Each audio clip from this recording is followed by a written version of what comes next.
Entramos ahora a un análisis de Jonás capítulo 1, versos 9 al 14, en un viaje a la soberanía divina, donde podemos ver que el temor de Dios trae bendición y lleva al arrepentimiento. El libro del profeta Jonás es un momento de revelación donde la soberanía divina se manifiesta de manera inesperada, confrontando al profeta desobediente y transformando profundamente a los marineros paganos. En un análisis se adentrará en las complejidades del texto y el relato bíblico, explorando el temor, la burla de la confesión y la tipología de un sacrificio que, en su imperfección, prefigura la perfección de la obra de Cristo. La confesión de Jonás. Encontramos que hay un profeta que está huyendo y este es el contexto de esta desobediencia. Para poder comprender la trascendencia de este relato bíblico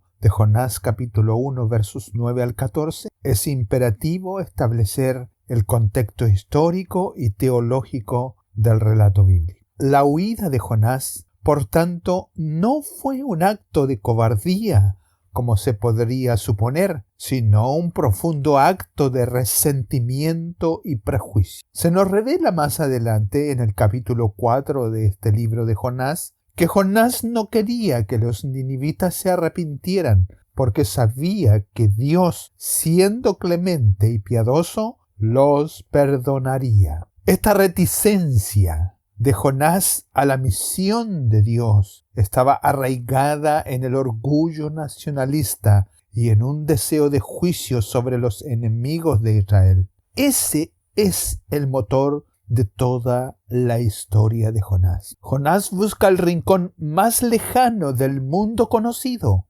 Tarsis, a más de 3.000 kilómetros de su ciudad natal, en un intento de eludir no la omnipotencia de Dios, él estaba consciente de ella, sino el cumplimiento de su propio propósito en un acto que refleja la actitud de la nación de Israel hacia los gentiles. Dios interviene directamente para frustrar los planes de su profeta. La tormenta que se levanta en el mar no es un fenómeno natural, sino una manifestación de la soberanía divina, un viento enviado por Jehová para confrontar a su profeta y frustrar su desobediencia. Este ambiente de caos que está ordenado por la providencia divina en la manifestación de su designio sobre la voluntad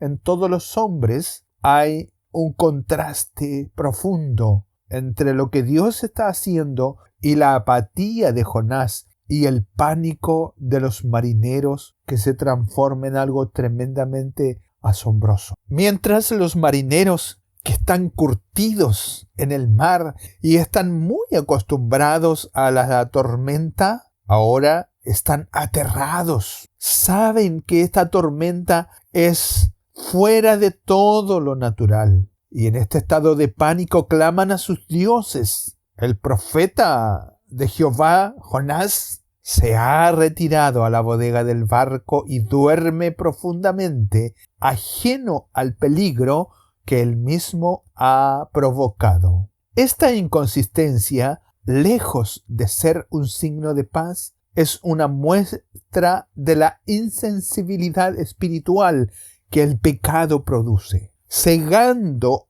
al creyente del peligro inminente y de la acción de Dios sobre su vida. Incluso cuando los no creyentes pueden percibir una causalidad sobrenatural en la situación. El miedo de los marineros, inicialmente un pánico primitivo ante las fuerzas de la naturaleza, los lleva a deshacerse y arrojar la carga para salvar la nave. Y profundamente ellos claman a sus deidades en un acto de desesperación instintiva. Y cuando echan la suerte para buscar la voluntad divina, recae sobre Jonás. Y es aquí cuando se desencadena una confrontación que los llevará a una revelación mucho más profunda. Así vemos que en este relato bíblico de los versos 9 al 14 hay una declaración de verdad y una exposición abierta de la burla. Damos lectura a los versos 9 al 14 del capítulo 1 de Jonás. Dice así: Y él le respondió: Soy hebreo, y temo a Jehová, Dios de los cielos, que hizo el mar y la tierra. Y aquellos hombres temieron sobremanera y le dijeron: ¿Por qué has hecho esto? Porque ellos sabían que huía de la presencia de Jehová, pues él se lo había declarado. Y le dijeron: ¿Qué haremos contigo para que el mar se nos aquiete? Porque el mar se iba embraveciendo más y más. Él les dijo: Tomadme y echadme al mar, y el mar se os aquietará, porque yo sé que por mi causa ha venido esta gran tempestad sobre vosotros. Y aquellos hombres trabajaron para hacer volver la nave a tierra, mas no pudieron, porque el mar se iba embraveciendo más y más contra ellos. Entonces clamaron a Jehová y dijeron: Te rogamos ahora, oh Jehová, que no perezcamos nosotros por la vida de este hombre, ni pongas sobre nosotros la sangre inocente, porque tú, Jehová, has hecho como has querido. El verso 9 nos da el centro de esta confesión contradictoria. El relato del pasaje de Jonás en el verso 9 es un punto crítico en el cual Jonás finalmente se ve obligado a dar una respuesta. En el verso 8 ya había sido interrogado de una manera exhaustiva, pero él responde de esta manera, diciendo: Soy hebreo y temo a Jehová, Dios de los cielos, que hizo el mar y la tierra. Esta declaración, que a primera vista parece una confesión de fe poderosa, es en realidad un acto de profundo cinismo. Aunque Jonás proclama su identidad como hebreo y su fe en el único Dios verdadero, sus acciones de huir a Tarsis para evitar la orden divina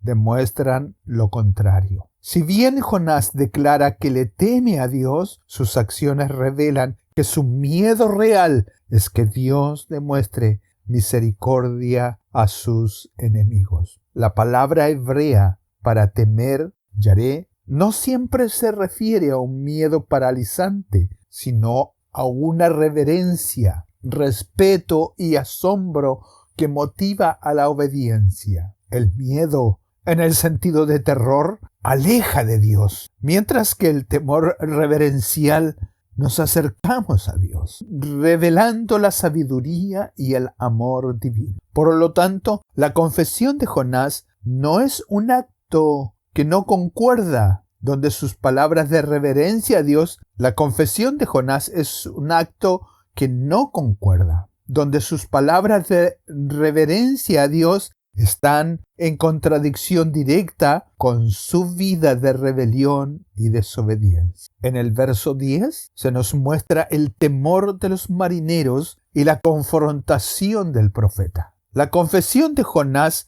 no les trae paz a los marineros. Al contrario, su miedo inicial se transforma en un gran temor ante la revelación de que el Dios de los cielos ha desatado su ira contra un hombre. Su horror se centra en la insensatez de Jonás. Cuando le preguntan los marineros: ¿por qué has hecho esto? Ellos, a pesar de ser idólatras, perciben la causa sobrenatural de la situación y el peligro que implica la desobediencia a un Dios tan poderoso. Y mientras tanto, la tormenta y la tempestad arreciaban aún más fuerte. El verso 11 pregunta en una forma de desesperación: Ante la escalada de la tormenta, los marineros preguntan a Jonás y le dijeron: ¿qué haremos contigo para que el mar se nos aquiete? Esta pregunta marca un punto de quiebre, ya que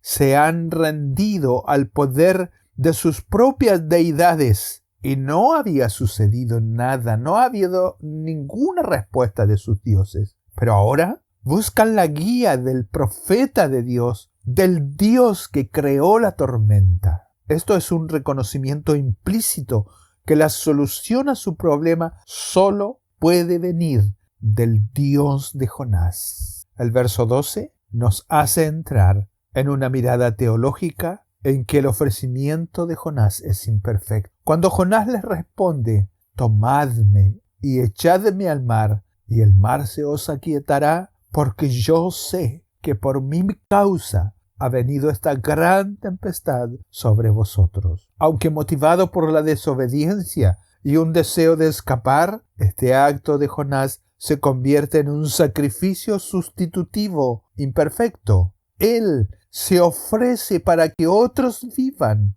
un acto que prefigura el sacrificio de Cristo, pero con una motivación completamente opuesta. Jonás se ofrece para evitar su misión, mientras que Cristo abrazó su misión a través de la muerte para que la humanidad tuviese vida. El verso 13 nos hace ver la piedad y la resistencia de los marineros. Sorprendentemente, los marineros se resisten a la idea de arrojar a Jonás por la borda. El relato bíblico nos dice que trabajaron, se esforzaron, pusieron más empeño aún para hacer volver la nave a tierra. Pero lamentablemente el mar se iba embraveciendo más y más contra ellos. No habían bastado las confesiones, no habían bastado los reconocimientos. Algo faltaba, porque el mar se embravecía aún más. Su moralidad de los marineros, que valora la vida humana por encima de los bienes materiales, supera la del profeta que despreciaba a los gentiles. Este acto de compasión contrasta fuertemente con la falta de compasión de Jonás, quien estaba dispuesto a sacrificar a unos por su propia rebeldía. Así, finalmente, el verso 14 nos presenta una oración genuina. Ya cuando no había ninguna otra posibilidad de otra opción, sucede algo majestuoso. Los marineros claman a Jehová. Cuando dice el verso 14: te rogamos ahora, oh Jehová, que no perezcamos nosotros por la vida de este hombre, ni pongas sobre nosotros la sangre inocente, porque tú, Jehová, has hecho como has querido. ¡Qué tremenda declaración! En su oración estos hombres demuestran un notable entendimiento teológico. Reconocen la soberanía absoluta de Dios sobre la vida y la muerte y piden que no se les impute la culpa por un acto que, aunque necesario, va en contra de su conciencia. Así podemos ver en la profundidad de este relato algunos temas que nos saltan a la vista de manera impresionante: el temor de los marineros, el arrepentimiento, la confesión, la oración. Y así el gran temor de los marineros es un cambio profundo que en ellos los lleva a tener una confesión y declarar que el único Dios verdadero, el que puede transformar el miedo pagano en algo profundamente valioso. La confesión de Jonás provoca una reacción inmediata y profunda en los marineros. El miedo supersticioso que tenían a una tormenta inexplicable se transforma en un gran temor ante la revelación de que el Dios de los cielos y de la tierra ha desatado su ira contra un hombre. Es un cambio específico del miedo al terror ante el poder de lo desconocido, a la reverencia ante el Dios verdadero. A pesar de ser los marinos idólatras, su honestidad de corazón los llevó a una confesión y adoración genuinas ante el Dios de Jonás. Su reacción de horror se centra en la insensatez del profeta cuando le preguntan ¿por qué has hecho esto? Los marineros, ellos sin haber recibido nunca las instrucciones de la Torá, entienden el principio moral y universal de que la desobediencia al Dios creador acarrea consecuencias desastrosas. Esta comprensión se profundiza aún más cuando los marineros, por medio de la oración, se dirigen al Dios eterno, Jehová el Hacedor, en un acto de una piedad inusual. Estos paganos claman y dicen: te rogamos ahora, Jehová, que no perezcamos nosotros por la vida de este hombre, ni ponga sobre nosotros la sangre inocente, porque tú, Jehová, has hecho como has querido. Ellos demuestran un reconocimiento teológico notable, reconocen la soberanía absoluta de Dios sobre la vida, sobre la muerte, sobre la tormenta, sobre la tempestad, sobre los bienes materiales y sobre la vida de ellos. Y piden perdón por tener que derramar sangre inocente, incluso cuando la vida de Jonás ya no era inocente, sino que había sido manchada por su propia rebeldía. Hay de parte de Jonás una piedad inesperada, y podemos ver la lógica del sacrificio de Jonás. Al ver la tormenta que va en una escalada creciente, que aumenta cada vez más y más, los marineros preguntan a Jonás qué deben hacer. Jonás le responde: tomadme y echadme al mar, y el mar se os aquietará, porque yo sé que por mi causa ha venido esta gran tempestad sobre vosotros. Este es un acto de resignación y quizás de un último instinto de escapar a su llamado.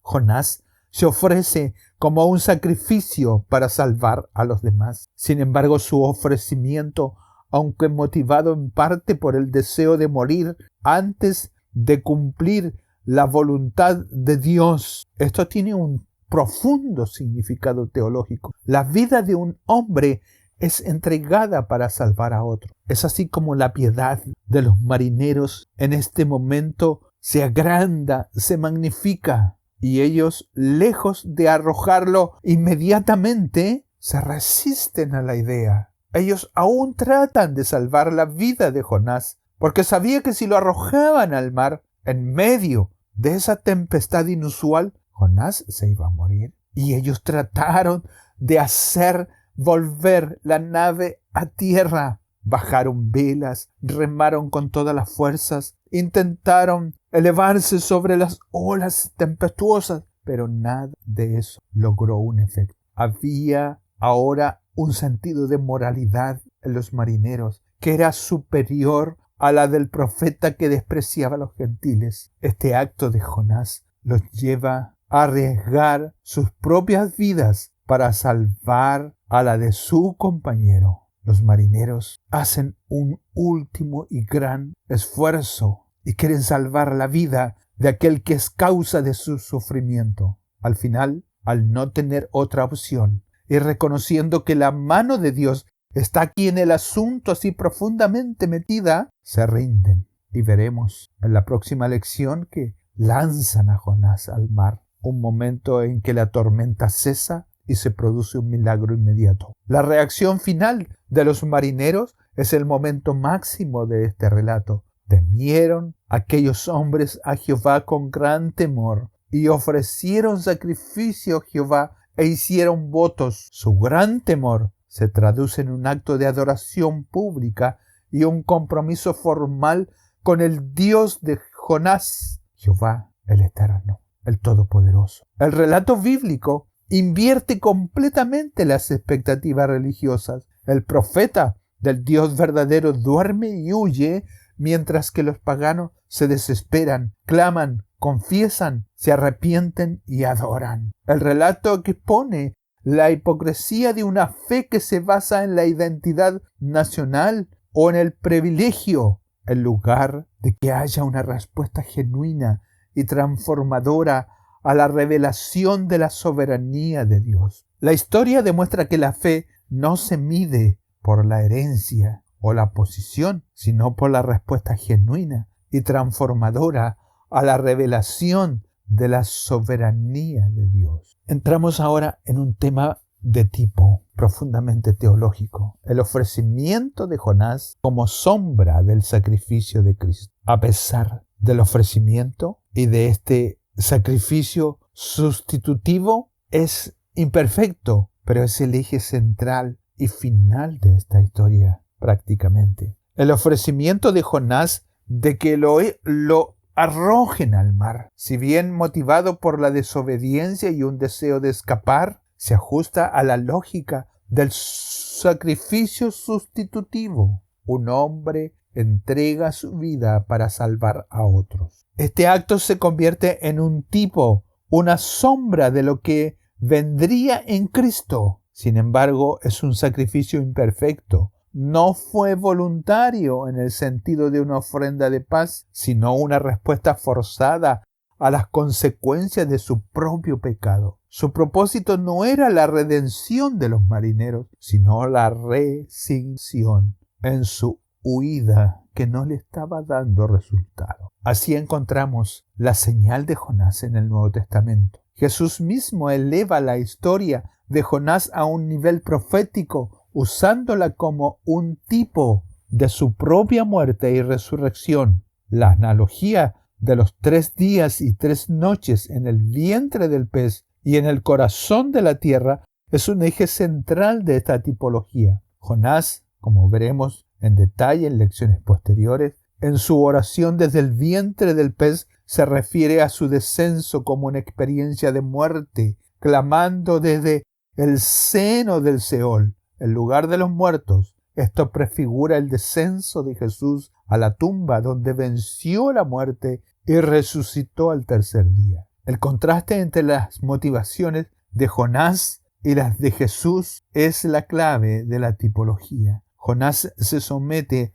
a la muerte para evitar su misión, motivado por un corazón lleno de odio y resentimiento a sus enemigos. Pero Jesús, por el contrario, voluntariamente abrazó su misión hasta la muerte para cumplir la voluntad del Padre. Mientras Jonás detestaba a los beneficiarios de su muerte, Jesús murió por sus enemigos para darles y ofrecerles salvación. La imperfección del tipo magnifica la perfección del antitipo. El antitipo es Jesús. La desobediencia de Jonás y su sacrificio reticente sirven para acentuar la obediencia perfecta y el amor de sacrificio de Cristo. Si el acto de un profeta renuente y desobediente pudo calmar una tormenta física y salvar a unos marineros, ¡oh, qué grande es esto! El acto de amor voluntario de Cristo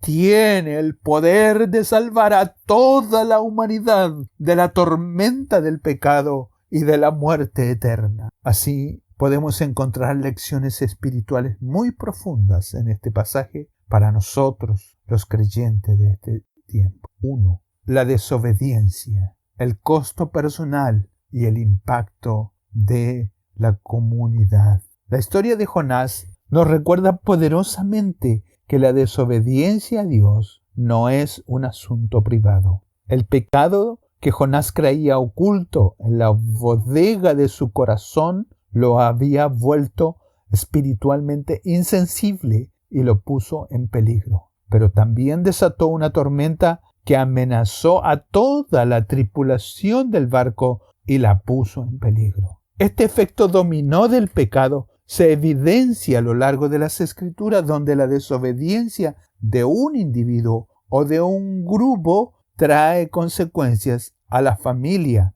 a los que nos rodean en la comunidad de la iglesia. Así lo vemos en la historia de Israel, en la historia de los jueces y en las maldiciones profetizadas en Deuteronomio. La lección práctica para nosotros como creyentes es un llamado a evaluar cómo nuestra vida de obediencia o desobediencia impacta a la familia, la iglesia y el círculo de influencias de nuestras familias. Es lo que está en juego. Así, la pregunta para nosotros es: ¿Estamos siendo una bendición o una tormenta para aquellos que están a nuestro alrededor? 2. El propósito de la disciplina divina, de la tempestad a la restauración. La tormenta, lejos de ser un castigo caprichoso, fue una herramienta de la misericordia de Dios. Estaba diseñada para corregir y despertar al profeta. La disciplina de Dios es una medida protectora que nos evita un mal mayor y nos guía de regreso a su presencia. Como el gran pez que protegió a Jonás de ahogarse y ser arrastrado por el mar, las pruebas de la vida, si bien dolorosas, son utilizadas por Dios para purificarnos y redimirnos hacia su propósito. La tormenta de Jonás es un ejemplo de cómo Dios en su soberanía puede usar cualquier circunstancia, incluso aquellas que resultan de nuestra propia desobediencia, para llevarnos a una comunión más profunda con el Dios eterno. 3. El llamado universal de la misión se produce cuando se supera el prejuicio y el orgullo. La historia de Jonás es un reproche al nacionalismo y al orgullo que limitan la gracia de Dios a un grupo selecto. La historia de Jonás desafía profundamente a los que somos parte de la iglesia moderna a examinar nuestros corazones y a vencer los prejuicios que nos impiden llevar el evangelio a aquellos que se consideran enemigos o indignos de la gracia de Dios. La respuesta de los marineros paganos sirve como un espejo que nos confronta a nosotros como creyentes y nos confronta con la necesidad de tener un corazón compasivo, dispuesto a extender la misericordia divina a todos los pueblos. 4. El temor del Señor. La clave para la vida de obediencia. La lección final y más profunda del pasaje es la distinción entre el miedo y el temor del Señor. Mientras que el miedo de los marineros fue un punto de partida, su encuentro con el poder de Dios se transformó en un gran temor reverencial que los llevó a la obediencia y al sacrificio. El verdadero temor del Señor no es un resentimiento de terror que nos paraliza, sino una reverencia que motiva la acción y la obediencia. Por ejemplo, en el Salmo 23, el salmista nos dice: «No temeré mal alguno». Esto se refiere a un miedo visceral, mientras que en Proverbios capítulo 1, verso 7, se afirma que el temor de Jehová es el principio de la sabiduría, lo que indica conocimiento y reverencia. Nosotros, como creyentes, somos llamados a vivir con ese temor, que se manifiesta en una vida de obediencia, incluso en la confianza y en la soberanía de Dios, y también en medio de la adversidad. Todo tiene un propósito de bien para los que le aman. Las Escrituras está llena de pasajes que reafirman la soberanía de Dios sobre la naturaleza, aún allá desde el Antiguo Testamento, en el Salmo 107, versos 29 al 30, que dice que cambia la tempestad en sosiego y se apaciguan sus ondas. Luego se alegran porque se apaciguaron y así los guía al puerto que deseaban. Y el Salmo 95, 4 y 5 dice: porque en su mano están las profundidades de la tierra y las alturas de los montes son suyas, pero suyo también es el mar, pues él lo hizo y sus manos formaron la tierra seca. Y el relato bíblico nos lleva hasta el Nuevo Testamento en Marcos 4, 37 al 41, cuando Jesús calma la tempestad en medio de un desastre natural. Aparece el Jesús que calma la tempestad.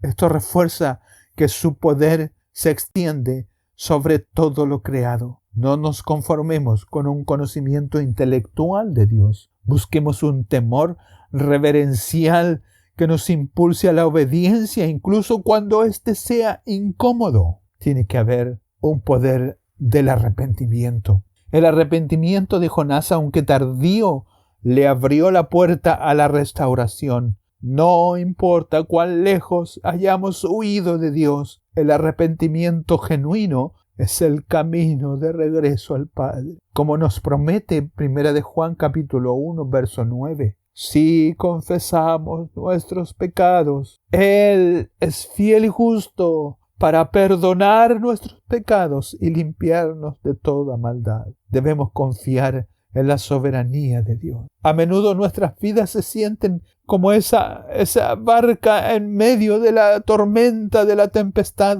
Pero la declaración de los marineros debe ser nuestra ancla, a la cual nos aferramos. Tú, Jehová, has hecho como has querido. Podemos confiar en que incluso en el caos, Dios tiene el control. Él usa las circunstancias, buenas o malas, para llevarnos de regreso a Él y para llevar a cabo el plan del designio de su voluntad y propósito. El libro de Jonás es una poderosa llamada a la obediencia, al arrepentimiento y a una fe que confía en la soberanía de Dios. Nos desafía a dejar de huir y a comenzar a vivir una vida con propósito, una vida con rendición a aquel que hizo el mar y la tierra. Así podemos preguntarnos entre todos nosotros, ¿a dónde vamos a ir cuando la tormenta venga a nuestras vidas? ¿Huiremos de Dios como Jonás? ¿O nos rendiremos al Dios eterno y poderoso, tal como lo hicieron los marineros, reconociendo que solo Él y solo Él tiene el control absoluto y total de nuestras vidas? Para ir concluyendo ya este análisis, podemos ver que hay una misericordia que nos persigue. El pasaje de Jonás, capítulo 1, 9 al 14, es un espejo que confronta al creyente con su propia naturaleza caída. A través de la historia se observa la burla de un profeta que huye del Dios verdadero, pero que confiesa temer, mientras que los marineros paganos, en su piedad inesperada, son llevados a la fe y que puedan creer en el Dios eterno. El ofrecimiento de Jonás, aunque imperfecto en su motivación, se convierte en una sombra profética del sacrificio perfecto de Cristo. En última instancia, el libro de Jonás no es una simple narración de aventuras, sino un testimonio inquebrantable de la soberanía de Dios y de una misericordia inquebrantable que persigue al ser humano, incluso las profundidades de su desobediencia. Es un llamado a la obediencia activa, a la compasión sin límites y a una fe que encuentra paz no en la ausencia de la tormenta, sino en la confianza de que el Señor de los cielos y de la tierra está presente, obrando siempre a pesar de nosotros, por nosotros y a través de nosotros, para cumplir su gran propósito. Oremos un momento al Señor. Dios eterno, Creador de los cielos y de la tierra, ante ti nos postramos, humillados por nuestra propia desobediencia, pero asombrados por la magnitud de tu gracia. Al contemplar la historia de Jonás, vemos un reflejo de nuestra alma errante, corriendo y huyendo de tu llamado, temiendo a tu poder. Pero son inútiles todos nuestros esfuerzos y somos incapaces de huir de tu presencia. Gracias, Señor, porque en medio de nuestras tormentas tú revelas tu poder soberano. Gracias porque en el sacrificio de un profeta imperfecto vemos la prefiguración de la cruz de tu Hijo Jesucristo. Él no solo fue echado al mar para calmar la furia, sino que descendió a las profundidades de la muerte para rescatarnos de la furia de nuestro pecado. En Él, el verdadero inocente, encontramos nuestro perdón. Ahora, Señor, con un corazón transformado, te pedimos que tu Espíritu nos abrace. Ya no queremos huir de tu voluntad, sino que queremos abrazarla con valentía, que nuestro temor no sea el de los siervos, sino el de los hijos que se maravillan ante la majestad de su Padre, que estemos dispuestos a sacrificar nuestra comodidad para llevar tu luz a quienes están perdidos en sus propias tormentas, que nuestra vida sea un eco de tu gracia y un testimonio del poder de tu amor. Te pedimos todo esto en el nombre de Jesús. Amén y amén.